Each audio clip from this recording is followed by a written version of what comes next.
Doctor ইউনূসের সঙ্গে line ধরে ছবি তোলার যেন হিড়িক লাগিয়েছেন বিশ্ব নেতারা।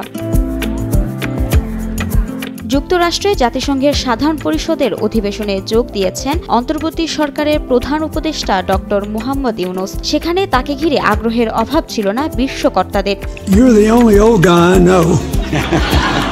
বিগত 50 বছরের মধ্যে প্রথম এমন অধিবেশনের ফাঁকে বাংলাদেশের কোনো সরকার প্রধানের সঙ্গে মোলাকাত করেন মার্কিন প্রেসিডেন্ট। সাক্ষাতের সময় ইউনূসকে জড়িয়ে ধরা বাইডেন এসে ছবি দিয়ে রীতিমতো ভেসে গেছে বাংলাদেশিদের ফেসবুক ওয়াল। ডক্টর ইউনূসের সঙ্গে সৌজন্য সাক্ষাৎ করেছেন, ছবি তুলেছেন কানাডার প্রধানমন্ত্রী জাস্টিন ট্রুডো।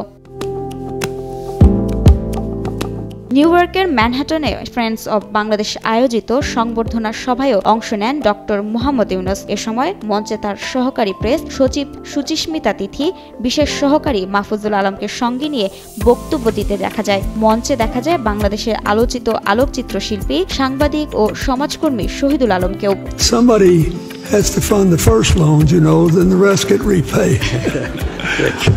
সভা শেষে প্রধান উপদেষ্টার সঙ্গে ছবি তোলার হিড়িক পড়ে যায় উপস্থিত সুধী ও প্রবাসী বাংলাদেশিদের মধ্যে। এ সময় লাইন ধরে তার সঙ্গে ছবি তুলতে দেখা যায় অনেককে, যার মধ্যে অন্যতম ছিলেন সাবেক মার্কিন রাষ্ট্রদূত পিটার হাস।